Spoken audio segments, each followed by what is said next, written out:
Em momento como esses do qual estamos vivendo, tantos lutos de perdas, não somente de pessoas queridas, mas também de convivência com amigos, do convívio no trabalho, dos passeios em família, acabamos nos deparando com uma série de perguntas sobre a nossa observação e os nossos sentimentos gerados por esse estresse. Surge nossa dissociação e um momento de aproximação digital, inclusive de nossos familiares, ou até mesmo de nós. O Covid-19 nos apresenta a versão do eu, do outro e do que queremos para nossas vidas, mas não nos dá muito tempo, coisa que somente observamos quando nos deparamos com uma perda de um familiar, onde devemos seguir as regras de confinamento sem o direito de seguir os rituais de despedida aos entes queridos. Com isso, as incertezas aumentam junto do desânimo, ansiedade e até mesmo de outros quadros clínicos. O Jornal Europeu El País lançou uma matéria voltada ao coronavírus. Um mundo de ansiedade, medo e estresse. O epidemiologista e investigador dos efeitos mentais das grandes emergências, Sandro Galeia, reitor da Escola de Saúde Pública de Boston, diz: esta crise é um acontecimento traumático, maciço, sem precedentes, maior do que qualquer outro por sua dimensão geográfica. A acomodação é ampliada naqueles que adoecem, mais de 2 milhões apenas com os números oficiais. Em um artigo, mostra a situação social, inclusive das crianças que assistem às incertezas, agora também dos adultos, assim descrito no artigo científico do título Terminalidade, Morte e Luto na Pandemia do Covid-19. Demandas psicológicas emergentes e implicações práticas. Ainda que crianças e adolescentes tenham uma taxa de mortalidade mais baixa por Covid-19 em comparação a pessoas com mais idade, eles permanecem vulneráveis às implicações psicossociais de pandemia sobre seu desenvolvimento e relações familiares e comunitárias. Neste mesmo artigo, ainda se remete ao luto e à existência dos rituais que devem ser recriados para suprir os sentimentos rituais alternativos. Estão ocorrendo em diferentes países para aliviar a dor das perdas em decorrência do Covid-19. Em Madrid, na Espanha, o governo local propôs um minuto de silêncio diariamente e as bandeiras são hasteadas a meio mastro. Na Itália, policiais saúdam veículos transportados falecidos. Na Holanda, famílias têm solicitado às pessoas da rede socioafetiva que enviem cartões postais, cartas e fotos do falecido em uma cerimônia posterior. Assim fala o Social Science de Humanitarian Action Platform. E para o nosso papo de hoje, chamamos a professora doutora Diane Lago, enfermeira, psicanalista, professora adjunta da Universidade de Brasília e pesquisadora nas áreas de saúde mental, psicanálise e bioética.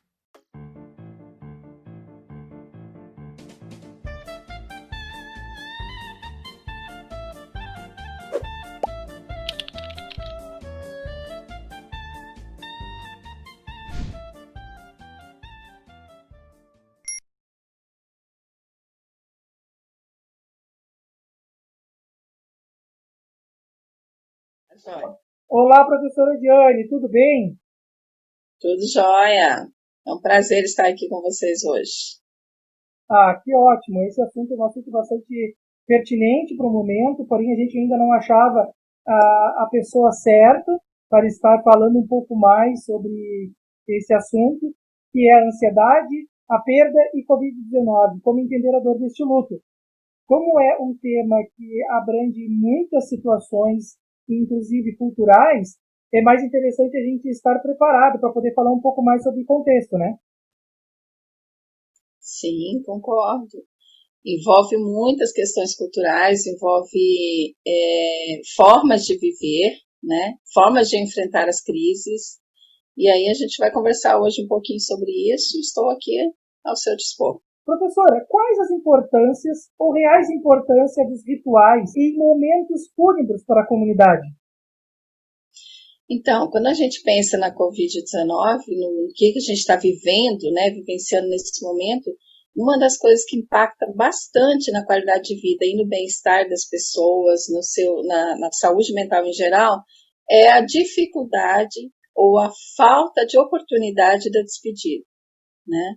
Acontece todos os anos, com várias outras patologias também, outras doenças, as mortes súbitas, né? Mortes repentinas. Mas há um momento de uma despedida, de um momento de homenagem, né, àquela pessoa, é um momento de respeito, é um momento de registro na memória de cada um, daquela família, é o momento da vivência do luto, porque o luto é um processo, né? O luto começa no momento da perda, e às vezes começa antes, quando a gente trabalha em luto antecipatório, a gente já começa a falar do luto antes da perda, né, efetivamente que ela aconteça. Então, o luto antecipatório acontece com as doenças crônicas, né, as doenças que vão se agravando no período, a gente já começa a vivenciar o luto. E ele culmina, né, ele tem um momento, o ápice mesmo, é na despedida. E essa despedida é o funeral. Esse funeral pode ser feito de diversas formas, né?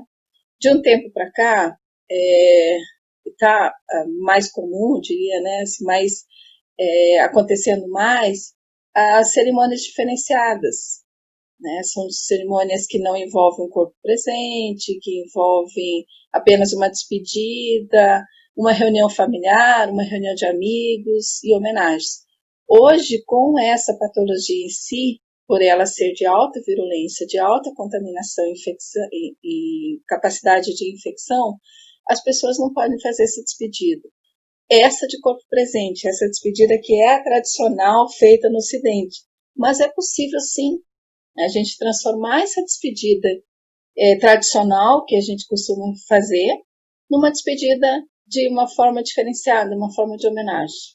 Então, é importante para a saúde mental das pessoas que ficam, né, das pessoas que convivem com a perda, essa despedida. Sim, a importância de realmente ter esse encontro ou esse momento em conjunto em que cada um divide um pouco a sua dor, eu entendo dessa forma. Isso, é uma forma de solidarizar a dor. Você dividir a dor, porque a dor ela é diferente para cada pessoa, né? Claro. E esse momento de despedida é um momento de troca também, é um momento de aceitação, é um momento de perceber, de aceitar. Por isso que tem funerais que demoram mais tempo. No Brasil a gente tem rituais mais de fazer encontros de 7º dia, 30º dia, né, onde as pessoas se encontram para fazer orações, para fazer homenagens àquela pessoa que saiu, independente do corpo presente. Então, o que a gente pode fazer hoje é outras formas de despedida, mas o que não deve ser feito é não vivenciar esse luto, né? Que seja em família, mesmo que seja hoje, as alternativas são o que a gente está fazendo aqui, uma entrevista à distância, né? Cada um no seu espaço. É possível fazer homenagens nesse sentido também. O importante é que ela seja feita, né? Que essa despedida seja concretizada. Mas quais são os impactos sociais e psicológicos que poderão ser observados após esta pandemia? Quais provavelmente serão abordados pelas psicologias emergenciais que a senhora imagina que seja, né? Então, nós temos alguns impactos, nós podemos considerar o momento que a gente está vivenciando, essa pandemia, essa crise médica, essa crise da saúde, como outros momentos, como guerra, como terrorismo, como outras questões importantes, ou como próprios desastres, como nós tivemos aqui no Brasil há pouco tempo, né? Os desastres das barragens, dos rompimentos das barragens, onde centenas de pessoas perderam a vida e onde centenas de outras pessoas foram impactadas. De qualquer forma, isso foi pontual, né? Foi um estado, foi um município, foi um local. Hoje a gente está falando de um momento internacional, um momento mundial, né? Onde todos os países tiveram registro dessa doença. O que é importante a gente pensar? Aumento da depressão, aumento de sintomas depressivos, além do medo, do risco do contágio, do momento do medo crescente de você se contaminar e contaminar alguém, e não se sabe exatamente como que vai sair dessa contaminação, né? Algumas pessoas simplesmente ficam assintomáticas, elas se contaminam, nem sabem que tem. Outras, infelizmente, acabam perdendo essa batalha, né? Acabam perdendo a vida.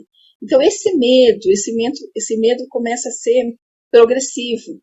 E a gente percebe em outros momentos, você diria assim, não, está tendo guerra no meu país, eu vou mudar de país. Ah, a minha cidade está muito violenta, vou mudar de cidade. Nesse momento, a gente, inclusive, fecha as fronteiras. A gente fala, não, cada um cuida do seu espaço e vamos tentar amenizar as situações nos espaços que nós temos, mas não tem essa solidarização entre os países. Nós temos histórias de países que compraram todas as vacinas, Temos histórias de países que reservaram todas as máscaras logo no início da pandemia, não deixavam chegar para outros povos, outras populações. Então, o que a gente percebe? Muito importante como impactos psicológicos, principalmente. Impactos sociais, vamos dizer, a pobreza é uma coisa que a gente já está esperando, o desemprego que está crescendo, né? As novas formas de trabalho que estão sendo criadas, e nem todo mundo está preparado para essas novas formas de trabalho, né? As aulas online, por exemplo, as questões de, será que todos os estudantes têm acesso a ter uma aula síncrona, né? Uma aula onde você pode, o professor está na casa dele, o estudante está na casa dele, e ser ao vivo, ser ao mesmo tempo, muitas pessoas não vão ter esse acesso. A gente percebe isso. E aí existe todo um trabalho, né, para poder aumentar esse acesso. As escolas municipais, estaduais, né, como que faz isso? Como que o professor tem esse preparo também? Como que o estudante e a família se prepara para receber essas aulas? Então existe medo do desconhecido, insegurança, sintomas muito importantes que estão associados ao distanciamento. Existe o pessimismo que está rondando toda essa estrutura, essa movimentação. E o que se percebe que está crescendo nesse momento e se espera, e por isso que todos os profissionais da área de saúde mental estão se preparando para isso também, são os momentos de fuga dissociativos, momentos de fuga da realidade. Hoje a gente percebe que algumas crises dissociativas estão ficando mais comuns, né? E qual é o grande problema da crise dissociativa? É que hoje eu não estou vivendo o meu presente. Eu não sei o que está acontecendo ao meu redor. As pessoas estão se desligando, a gente percebe pessoas tendo certeza de que os dados são fictícios, essa morte não é real, isso é produção das empresas de comunicação para deixar todo mundo apavorado, mas não é bem assim. Isso aí é para derrubar a economia, né? Isso é, de certa forma, uma fuga dissociativa. A pessoa não quer ver o que está acontecendo. Qual é o grande problema das fugas dissociativas? É o retorno. As pessoas não acreditam nos dados oficiais, né, nos dados do governo, dados do Ministério, dados, inclusive, alguns dados eram fictícios mesmo, né? Mas eram fictícios para menos e não para mais. O que as pessoas estão dizendo é que muitos desses dados são produzidos para assustar, né? Na verdade, os dados são reais e eles estão subnotificados. Nós temos uns dados maiores do que isso. Quando vem alguns pesquisadores da área de epidemiologia para nos mostrar que a cada uma pessoa confirmada, nós temos 6 a 8 pessoas não confirmadas com o diagnóstico, pessoas que tiveram crises leves da doença, né, sintomas leves e foram tratados. O que está acontecendo? As pessoas que estão acreditando que os dados são exagerados, que a pandemia não é tudo isso, estão fazendo com que essa pandemia até cresça. Essas pessoas vivem o que a gente costuma chamar, na psicanálise, principalmente de crise dissociativa. Ela não está vivendo a vida real. Ela está vivendo um conto, né? Eu imagino que isso é uma coisa que está acontecendo, mas isso não faz parte da minha vida, não preciso me preocupar com isso, não. O problema de tudo isso, as fugas dissociativas, elas existem para nos proteger. Para nos proteger de um evento traumático, como um assalto, um acidente. Acontece muito da pessoa ter uma amnésia dissociativa, não lembrar exatamente do que aconteceu no momento da crise e depois retornar. Depois volta no momento na frente onde ela esqueceu essa parte do trauma, né? Essa parte que geraria um trauma. O problema é que essas pessoas voltam depois e se dão conta de que isso tudo é real. Então, a mesma coisa do luto, a gente precisa vivenciar o luto, né? É melhor viver o luto do que viver de luto.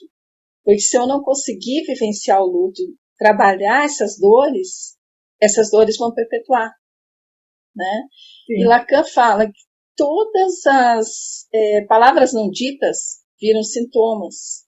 Todas as ações não realizadas viram sintomas, que podem voltar depois mais agravados com alguns transtornos mentais sérios. Então, o que a gente pensa, imagina que deve se preparar para crises importantes de ansiedade, de depressão, de pessimismo, de desmotivação, né? situações que são agravadas pela questão social, pela questão econômica. Então, eu já tenho um problema sério para enfrentar, que são as perdas, e eu tenho outro problema sério para enfrentar, que eu não estou conseguindo me sustentar, né? Porque existe o problema econômico e social envolvido também. A pandemia também nos mostrou que quem são as pessoas mais afetadas, né? As pesquisas estão surgindo agora.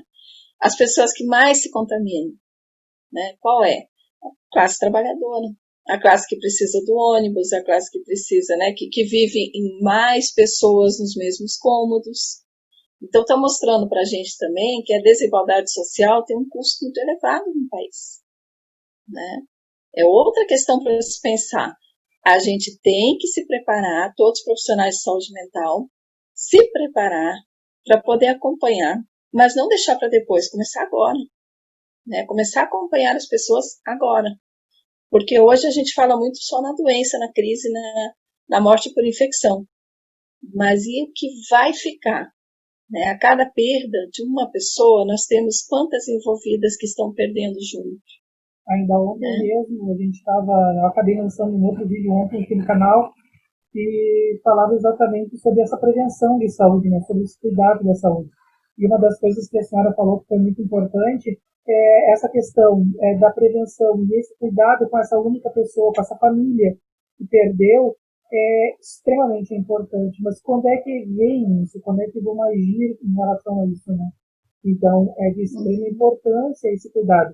Existem pesquisas que falam com relação a essa questão de as pessoas hoje elas não estarem sabendo se elas já estão ficando depressivas ou se simplesmente elas estão sentindo aquilo que é o fato de, como é que é a palavra que a senhora usou, o termo? Dissociativo. Isso. Então, significa que pode ser esse sintoma, mas também pode ser que as pessoas realmente estejam entrando numa crise, começando uma depressão. Mas quando é que vai ser visto isso, né? E como que se valoriza esses sentimentos também? Porque o sentimento de tristeza, ele é esperado. Eu perdi alguém, vou ficar triste. Isso não é depressão. É por isso que é importante vivenciar a tristeza. A tristeza surge por uma razão, né? Eu perdi alguém, algum amigo, algum familiar, ou eu perdi o emprego, ou eu perdi a condição de sustentar minha família. São perdas. As questões que a pandemia está trazendo é que o acúmulo dessas perdas é que nos adoece. Né? Se eu não lidar com cada uma dessas perdas pontualmente, trabalhando essa questão de aceitação dessa perda e de modificação do meu dia a dia, modificação da minha forma de viver em função das perdas, eu vou ter um acúmulo de perdas. E com o acúmulo é que você vai acabar adoecendo.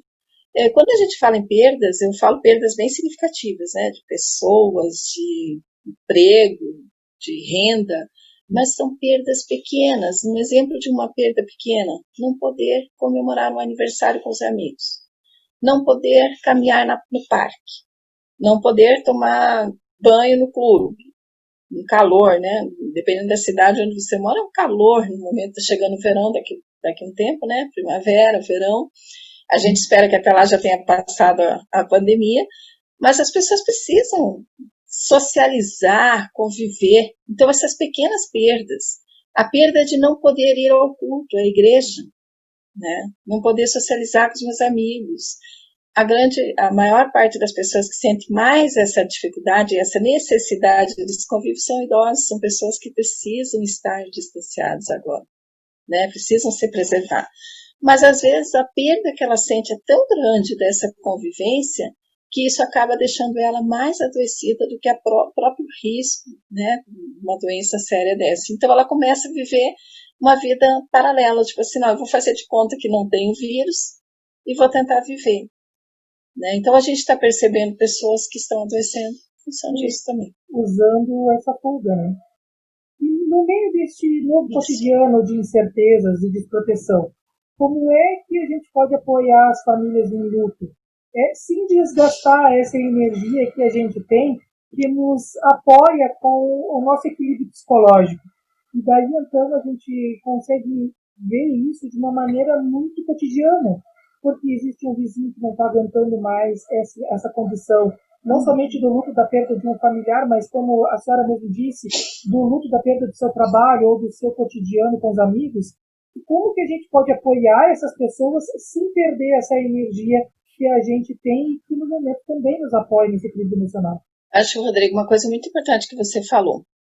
A gente não costuma perder energias. Energias são renovadas. E quanto mais a gente trabalhar essas energias positivas, mais positivas elas vão ficar. Então a gente percebe quando chega uma pessoa alegre na nossa casa ou no nosso convívio de trabalho, todo mundo fica feliz, todo mundo fica alegre. Às vezes até tem alguém ranzinza que diz assim, não sei como essa pessoa pode estar feliz num momento desse. Mas ela consegue contaminar. Da mesma forma como a gente consegue contaminar quando a gente está de baixo astral. Né? Chega num lugar, rapidamente eu já começo a bocejar, quando chega alguém muito carregado, né? Uma energia precisando ser renovada. Então, quando a gente ajuda alguém, quando a gente doa um tempo da nossa vida para alguém, a gente está renovando as nossas energias, a gente está recarregando. E quando as pessoas entendem isso, elas passam a fazer isso no seu dia a dia, que no momento atual a gente pode oferecer a nossa ajuda à distância, ligando para alguém, dando apoio para as instituições, conversando com as pessoas que estão mais aflitas, aquelas que estão com mais dificuldade de dar o passo à frente ou de se acalmar e esperar o momento certo para sair. Então, se eu conseguir fazer uma ligação e falar com alguém, conseguir tranquilizar essa pessoa, eu tenho certeza que eu também vou me tranquilizar. Né? Uma das coisas que eu gosto muito de usar é o diário das preocupações. O diário das preocupações é você anotar todos os dias as preocupações que você tem. E quando você anota essas preocupações, você começa a pensar, mas essa preocupação nem é minha. E aí você avalia qual é o gatilho que te deixou preocupado, o que foi que te causou essa preocupação. É uma coisa que você deveria estar preocupado? E o nível de preocupação que gerou de 0 a 10, era para tudo isso mesmo ou será que eu exagerei um pouquinho? Então, quando eu trabalho essa questão do diário das preocupações, que culmina no final do dia com o diário das gratidões, né? Você consegue dizer o que você está agradecendo. Às vezes eu agradeço por uma preocupação que eu tive no dia, para eu entender aquela preocupação. Eu fiquei preocupada com uma coisa que não era minha, mas eu consegui ajudar a resolver uma situação da outra pessoa que não estava enxergando, não estava conseguindo enxergar uma saída. Então, o que a gente pensa quando a gente fala isso? Duas coisas são fundamentais. Menos culpa e menos cobrança. A gente está vendo as acusações acontecerem em público, em comunidades, em população. A culpa foi do fulano que saiu sem máscara. Foi o ciclano que não quis cuidar. Foi tal situação. A gente tem que parar de se culpar e de culpar os outros para poder entender o processo. No momento que a gente consegue entender que todos somos responsáveis e todos nós temos preocupações e todos nós temos situações para serem resolvidas, a gente consegue talvez fazer com que essas pessoas consigam ter a nossa ajuda e que isso não fique apenas no papel ou no pensamento. Eu conheço várias pessoas que dizem, eu tenho vontade de ajudar, mas eu não sei como. Eu digo, olha, só a vontade já está ajudando. Já é bom. Já está ótimo, porque muita gente não está com vontade nesse momento. Está desmotivado, está, né? Tá para baixo, está pessimista. Se você tem vontade, ótimo, vamos conversar. O que você pode fazer para ajudar alguém? Mas lembre-se, a energia a gente não gasta. A gente se renova. Quando a gente ajuda alguém, a gente renova a nossa energia. A gente até desgasta um pouquinho quando a gente pensa muito negativo. Porque energia ruim atrai energia ruim, infelizmente, né? Sim. Mas então, o que é importante para a gente pensar mesmo é trabalhar dia a dia. É viver um dia de cada vez. Quando eu vejo, a pandemia, quando que vai acabar? Não sei. Eu só sei que hoje eu tenho que viver isso. Para que amanhã eu esteja aqui ainda vivendo mais. Amanhã de novo. Acordo de manhã e penso, qual é a minha grande preocupação do dia? Né?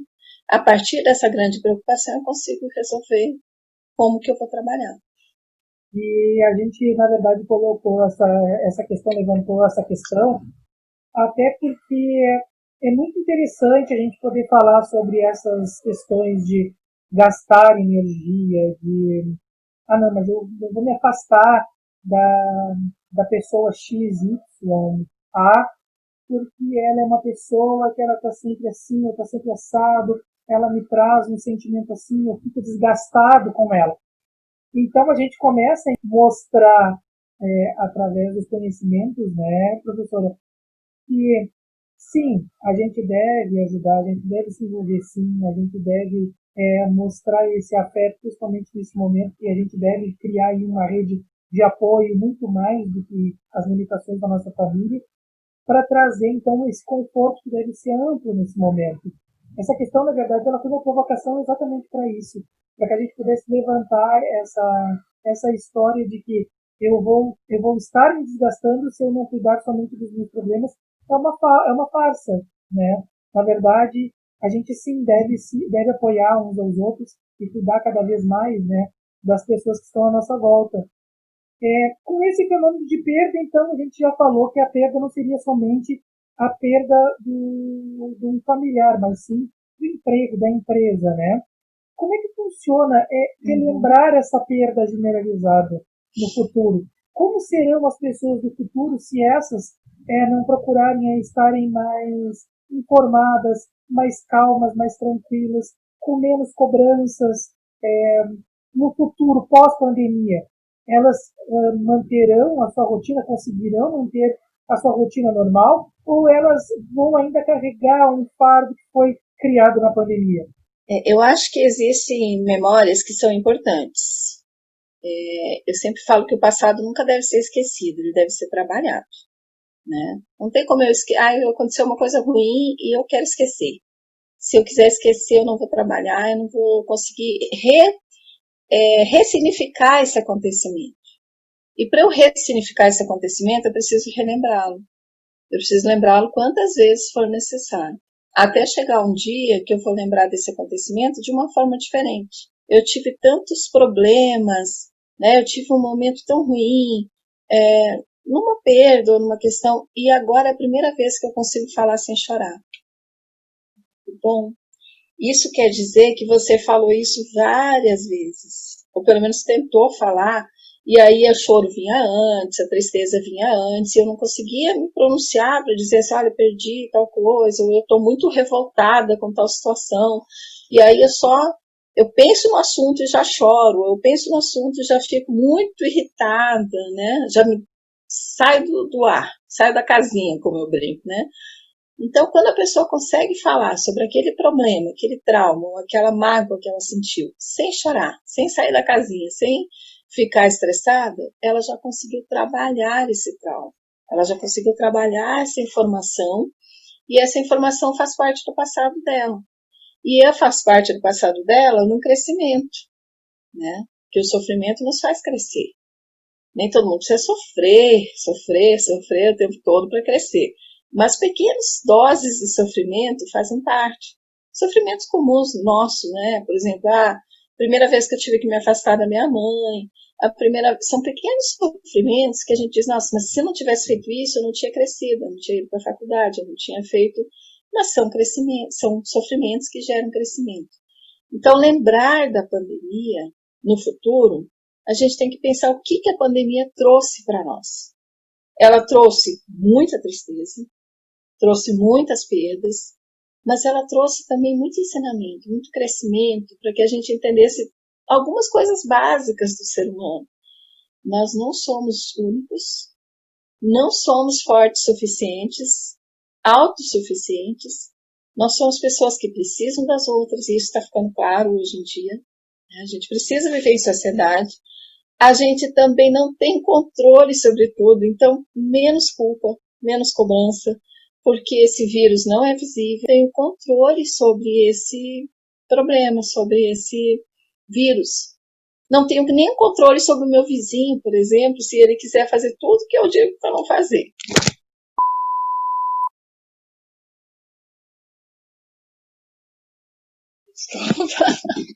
Caiu o vídeo.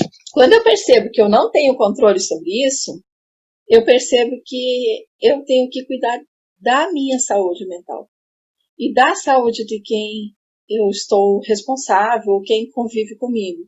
Então, como você falou, Rodrigo, eu não posso simplesmente dizer assim, não, aquela pessoa é muito chata, eu não quero mais falar com ela. Eu tenho que pensar como que eu posso ajudá-la, por que é que ela está tão chata?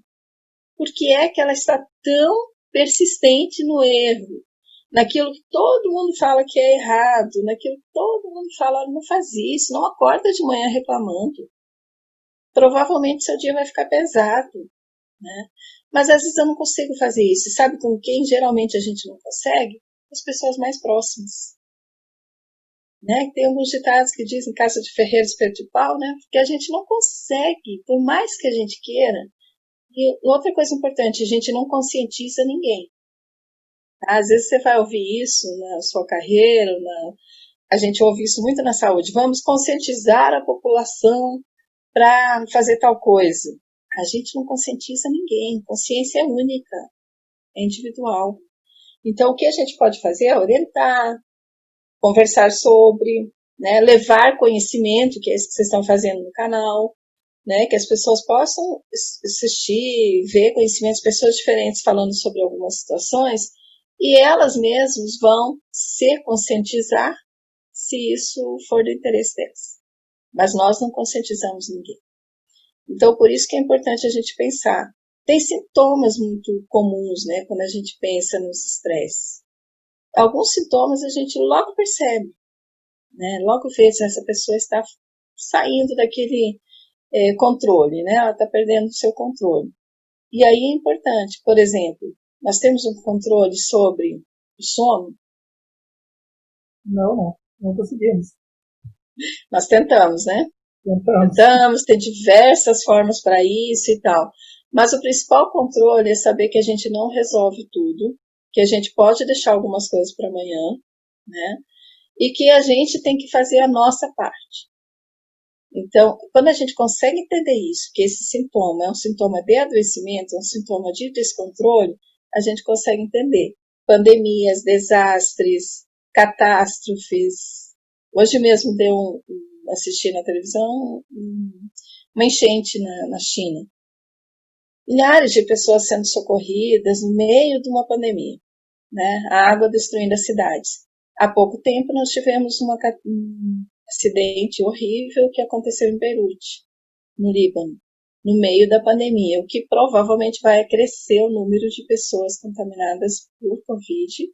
As pessoas perderam as casas, as pessoas perderam né? Então a gente precisa pensar em todas essas questões, não é só Covid, não é só pandemia, né?